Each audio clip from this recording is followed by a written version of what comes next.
Hey family, welcome back to my channel. My name is Matt. If you're new here, welcome. Thank you for clicking on this video. Remember to like, subscribe, turn on post notifications, do all that fun stuff. Follow me on Instagram, the link is below. And remember to stay till the end of the video for more information about the giveaway on this channel.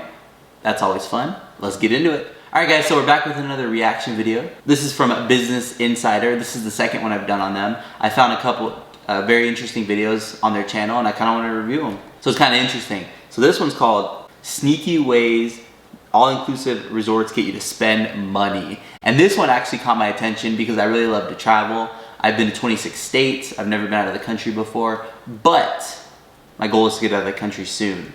I'll film that too. That'll be pretty cool. First time I go, which will be hopefully in the near future. So I got some stuff planned, so that'll be cool. And yeah, so this video is basically all about how all-inclusive resorts get you to spend so much money because everything's so overpriced, right? So we're gonna go through this video, figure out why they're overpriced, what they do, and try to figure out tactics next time you're in a resort so you can try to save money, right? Because that's, you know, what we all should do. So yeah, let's get into this video. Let's go. Damn, they just start out like bougie. You know, you got your wine. You're sitting in water. That's kind of interesting. They're like knee deep in water. That's really interesting. And the water obviously isn't that deep then, but that's kind of cool. That's pretty cool way to start out your vacation. You pay enough. End this video. Price, then you get to spend a week drinking on the beach, dining under palm trees, and relaxing next to the pool. Since you don't have to pull out your wallet, it almost feels like you're saving money. And for those with saving money, that's funny. The appetite, that's probably true. But for others, you could actually end up spending more. $980 more. Whoa, $980 more on your trip? Ouch, that's not fun. Found. That's because not all of these all-inclusives are really, well, all-inclusive.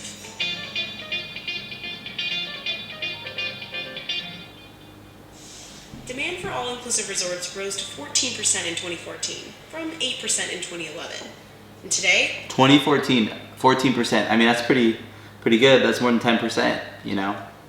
They're one of the fastest growing segments in travel accommodation. The most popular ones are in the Caribbean and Mexico. But you'll also find wellness, fitness, and even skiing all-inclusive resorts across the globe. And they're all really good at getting your cash. The sneakiness starts with booking. The all-inclusives charge a fixed price, and that usually includes the room, all meals and snacks, some alcoholic beverages, as well as all non-alcoholic beverages, as well as some non-motorized water sports. So think kayaking and stand-up paddleboarding. But anything outside of that runs at a steep price. I mean, I guess at least the all-inclusive includes the food. I think that's the biggest thing is because you'll end up spending so much money on food. But, you know, it's good. And then the alcohol is the other one. You know, if you want, you got to get the one with all the alcohol because if there's like limits, then you're going to be spending a lot of money, you know, because alcohol is expensive. You want a room with an ocean view? That'll cost you about $800 more for a 10-day stay at a Sandals Bahama and $1,500 more at Sandals Jamaica. Even if you go for a cheaper room, you'll constantly be pestered to upgrade. Deluxe packages, adventure tours, spa treatments, and fancy restaurants. But the pricing models and hidden fees are less obvious. Resorts have started using a price per person model. Instead of seeing the price for a two-person room, you'll see it broken down per person. Added up, it's the same price, but it seems That's pretty sneaky. They're like, oh, it's only X amount of money, but you gotta times it by 2, so it's the same thing. People aren't thinking, they're like, oh, it's cheaper. No, it's not cheaper. It's just the same thing. not cheaper. There are certainly things like resort fees that you should look out for. Oh, I hate resort fees. Those things are the worst. When we were in Vegas, there's a price per night, and then there was a resort fee. I'm like, no, can't we just do like one price? And then there's parking fees and all these fees, and it's just horrible. Then there's a fee of smashing the like button, which you should do right now. It's free. Unlike these resort fees, let's do it right now together. All right, guys, there we go. Let's get back to the video. Resort fees are very common. They're not necessarily hidden, but they're not always disclosed as part of the total room rate. These resort fees can range anywhere between $4 to $50 per day. And those resort fees can add $40 to $500 for a 10-day stay. There are also membership rates to watch out for. Club Med has an annual fee of $180, stacked on top of its normal nightly prices. But when you decide to book your vacation can mean extra bucks too. The most expensive time to book an all-inclusive is during the holidays. A 10-day stay at a Bahamas Sandals resort in December is almost $2,500 more expensive than in May, when the resort has the lowest rates. You're looking at anywhere between So go to the Bahamas in May. That's what we learned from this video. 30 to 40% of a discount if you are traveling in the summer off-season, especially during hurricane period. So you go for the most affordable summer booking, and maybe splurge on a few excursions. But that's the last time you pull out your wallet, right? Well, not exactly. Your plane tickets typically aren't included in the price, and while the transportation from the airport to the resort is usually included, the tips for the driver and baggage handlers aren't. Some resorts like Beaches and Sandals say they're no-tip resorts, but even then you'll probably end up tipping for spa and butler services. Now it's time to check in and get your wristband. But hold on to it. The resort might charge you up to $75 for losing your wristband. There are even money traps in your room. Mini bars, room service, You need to get that wristband tattooed on you so you don't lose it. phone calls, high-speed Wi-Fi, and butler services all come with an upcharge. Ooh, that drink looks good. Imagine you're sitting on the beach, chilling. You got that drink in your hand. Oh, sounds fun. Sounds The butler nice. is probably the priciest. At a Sandals resort, 1 or 2 couples will share one butler, who's at the guest beck and call. They'll bring food and drinks, book spa treatments, and take care of anything else the guest needs, but for a price. Butlers can tack $900 onto a room, plus $50 to $100 per day for a tip. Now it's time to go explore all the resort has to offer. Pools, gyms, beaches, jacuzzis. You've got a lot of options.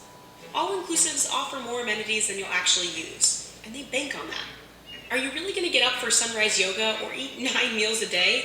Maybe not. Yes, I'm gonna eat 9 meals a day just to get my money's worth.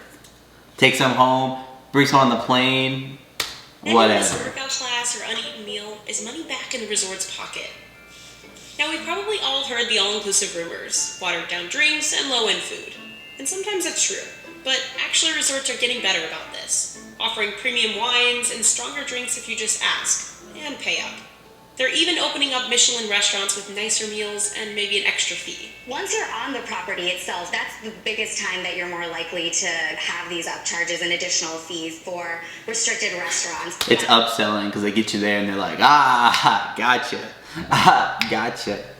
Some resorts will just charge for sitting at the a la carte restaurant. Others will charge an additional fee for specific meals. We're talking an added $25 per person for a lobster dinner or $20 for hibachi. You'll also see upcharges for Hibachi, that's always good. I remember I was at one of those places. I've been there a couple times and it's really nice because you get the onion, volcano. That thing's pretty cool. adults-only sections, jet skiing, candlelit meals with your partner, Dude, jet skiing. I want to go jet skiing. I've never done that before, so that'd be pretty sick. or kids camps. That Instagrammable beach cabana, that'll cost you $125 a day. Even things that are advertised as free can come with a catch.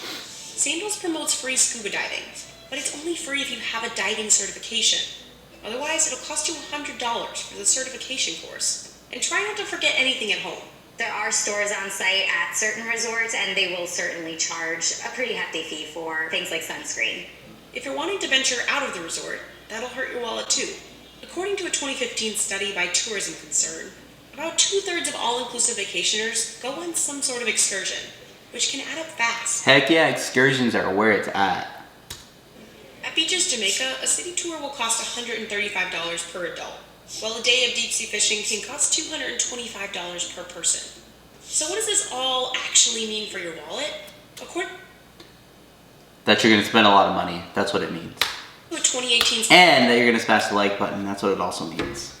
study from the UK's post office, UK families spend an average of $980 on top of the price of their all-inclusive. The top expenses: international brand alcoholic drinks, snacks, and a la carte dining. But all that spending is not necessarily your fault. It has to do with your psychology, and resorts bet on that.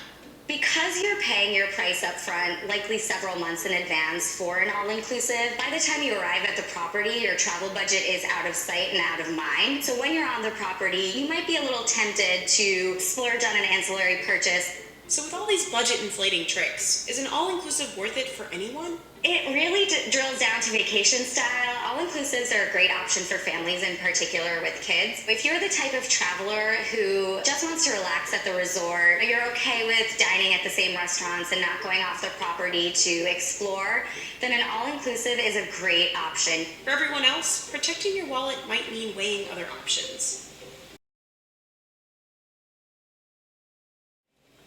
Alright guys, that was the video. That was pretty cool.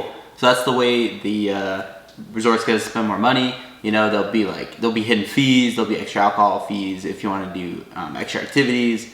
The food's free, which is good. That's huge. Food and alcohol is the biggest thing for me. I think I've only been to an all-inclusive resort once, and it was a lot of fun. But I'll definitely go back in the future. And yeah, guys, I thought it was pretty cool because I want to travel. And one of my big goals in life is just travel as much as I can, see the world, see the other cultures. Go to all 50 states in the US and go to as many countries as I can, you know, so fun. I'm at one right now, yay, but that's gonna change eventually, soon, very soon. Alright guys, remember it's a $100 Visa gift card giveaway on this channel. Remember that's gonna be 1,000 family members. Remember, like, subscribe, turn on post notifications, do all that fun stuff. I'm having a lot of fun, I gotta keep going. This new camera's awesome, I love the new camera, so it's pretty cool. So yeah guys. Alright guys, that's all for today's video. Remember to continually work to become the best version of yourself, and we'll see you in the next one. Peace.